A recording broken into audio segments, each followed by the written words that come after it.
তেল আনার ক্ষেত্রে সংকট পড়তেছে। বেশ কয়েক জায়গায় তেলের জন্য ঘুরেছি, সব জায়গায় এক অবস্থা। কিছু কিছু পাম্প অলরেডি বন্ধ করে দিয়েছে। যুদ্ধ শুরু হয়েছে, তেল আসে কিনা সবাই আতঙ্কে আছে, এই জন্য তেল নিচ্ছে সবাই।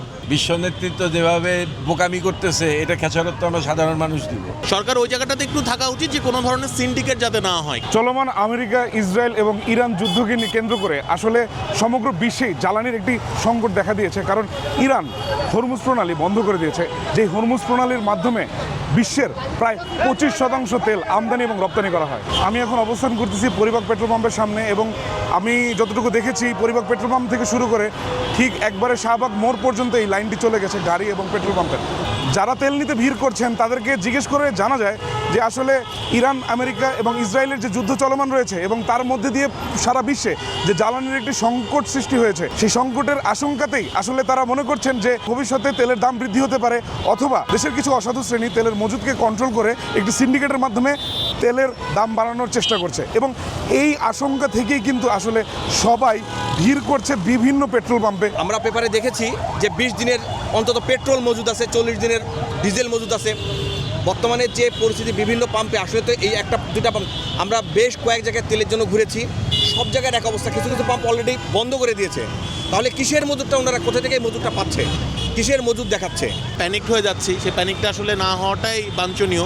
প্যানিক হওয়ার কারণে যেটা হচ্ছে যে আরও বেশি আসলে স্কারসিটি তৈরি হওয়ার একটা জায়গা ক্রিয়েট হচ্ছে, এবং এক্ষেত্রে সিন্ডিকেট তৈরি হওয়ারও একটা জায়গা থাকে। তো সরকার যাতে সরকার ওই জায়গাটাতে একটু থাকা উচিত যে কোনো ধরনের সিন্ডিকেট যাতে না হয়। মানুষ অনেকে মনে করতেছে তেল শেষ হয়ে যাবে, বাবা যে কোনো মুহূর্তে দাম বাড়তে পারে, সেজন্য তাকে ফুল করে নিতে আছে সবাই। আমাদের তো আস্তে আস্তে তেল আছে অবশ্যই, আমাদের কোনো সমস্যা নাই তেলে। এইটার কারণ আমি বলবো বিভিন্ন সামাজিক মাধ্যমগুলোতে এগুলোতে হচ্ছে নেগেটিভভাবে জিনিসটা প্রচার করা হচ্ছে, যার কারণে হয়তো এরকমটা হচ্ছে। আসলে যদি পর্যাপ্ত পরিমাণে মজুদ থাকে তাহলে এতটা প্যানিক হওয়ার আসলে দরকার নেই আমাদের। পাম্প তো ঠিকই আছে, আমরা বেশি আতঙ্ক পড়ে গেছি যে আমাদের তেল মনে হয় সংকট হয়ে গেছে।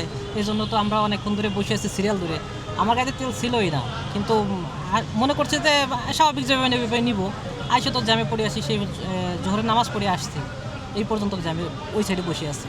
যুদ্ধ শুরু হয়েছে, তেল আসে কিনা সবাই আতঙ্কে আছে, এই জন্য তেল নিচ্ছে সবাই। দিন তো আরো খারাপ আসতেছে, দিন তো ভালো হওয়ার কোনো সুযোগ নাই। বিশ্ব নেতৃত্ব যেভাবে বোকামি করতেছে, এটা খেসারত আমরা সাধারণ মানুষ দিব। এটা তারা বিচক্ষণ ব্যক্তি, তাদের তো আরো সুন্দরভাবে নেওয়া উচিত ছিল। সেখানে তারা আমাদের ক্ষমতা নেই বলার কিছু, কাজে মাইনা নিতে হবে, এইভাবেই চলতে হবে। গ্যাস ফিলিং স্টেশনে 1 ঘন্টা দাঁড়িয়ে থেকেও মূল লাইনের ধারে কাছেও যাওয়া যায় নাই। সেখানে অলরেডি লিমিট করে দিয়েছে, 500 টাকার বেশি তেল দিচ্ছে না।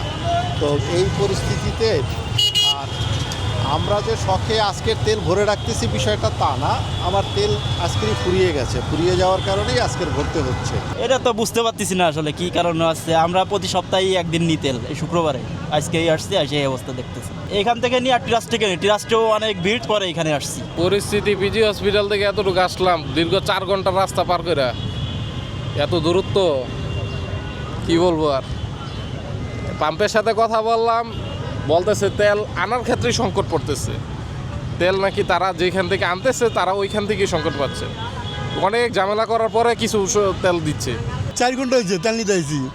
আমি ধানমন্ডি থেকে আসছি, এখানে কাঁঠালবাগান থেকে 4 ঘন্টা, 4টা ঘন্টা চলতেছে, এখন তেল আমি পাইনি। আমরা প্রায় 40 মিনিট ধরে এখানে আছি। আমি ভাবি নাই এবারে, আমি জানতাম যে তেলের দাম বাড়বে, কিন্তু এমন ভয়াবহ অবস্থা হবে এটা আমার আপত্তি ছিল না। প্রায় 40 মিনিটস লাগলো। ইউজুয়ালি আমি এই পাম্পে আসি 5-10 মিনিট লাগে, আজকে 45 মিনিটস লাগলো। আজ শুক্রবার বিপিসি একটি সংবাদ বিজ্ঞপ্তিতে জানিয়েছে একটি মোটরসাইকেলে দিনে 2 লিটার পেট্রোল বা অকটেন নিতে পারবে, এবং প্রতিটি প্রাইভেট কারের ক্ষেত্রে 10 লিটার পর্যন্ত তেল সরবরাহ করা যাবে। বিপিসি সূত্র বলছে গত 4 দিনে ডিজেল বিক্রি হয়েছে প্রায় 98,000 টন। গত বছর একই সময়ে বিক্রি হয়েছিল প্রায় 55,000 টন, অর্থাৎ প্রায় 40,000 টন বেশি বিক্রি হয়েছে গত 4 দিনে গত বছরের তুলনায়। বর্তমানে 1,81,000 টন মজুদ আছে ডিজেলের। আর গত 4 দিনে পেট্রোল বিক্রি হয়েছে 9,380 টন। গত বছর ঠিক একই সময়ে বিক্রি হয়েছিল প্রায় 6,480 টন। অকটেন বিক্রি হয়েছে প্রায় 8,000 টন, এবং গত বছর এই একই সময়ে 4 দিনে অকটেন বিক্রি হয়েছিল 5,247 টন। যদিও সরকার থেকে বারবার বলা হচ্ছে যে দেশে আসলে কোনো জ্বালানি তেলের সংকট এখন আপাতত বিরাজ করছে না, এবং তারা বারবার আহ্বান জানিয়ে যাচ্ছেন জনগণকে একটু ধৈর্য ধরার জন্য। যে সংশয়টি জনমনে তৈরি হয়েছে, আমরা এটিকে অস্বাভাবিকভাবে দেখছি না। কারণ একটি যুদ্ধাবস্থা বিরাজ করছে সারা পৃথিবীতেই, সংশয় বলেন, আতঙ্ক বলেন, দুশ্চিন্তা বলেন, এটা বিরাজ করছে। স্বাভাবিকভাবে এই সংশয়টা রয়েছে, কিন্তু আমি সরকারের পক্ষ থেকে আপনাদের মাধ্যমে জনগণকে আশ্বস্ত করতে চাই, জ্বালানি সরবরাহ নিয়ে আমি মনে করি তাদের দুশ্চিন্তা হবার মতো কোনো কারণ নেই। আমি দায়িত্ব নিয়ে বলছি, গতকাল আমাদের স্বাভাবিক চাহিদা 12,000 থেকে 13,000 টন, অথচ গতকাল আমরা 25,000 টন সাপ্লাই করেছি। তার আগের দিন প্রায় 24,000 টন গেছে। For what reason? মানুষ আতঙ্কিত হয়েই কাজটা করতেছে, হোর্ডিং করছে, এর মধ্যে কোনো অসাধু ব্যবসায়ী থাকতে পারে। আমরা দেখছি জারিকানে করে তারা ভরে নিয়ে গেছে।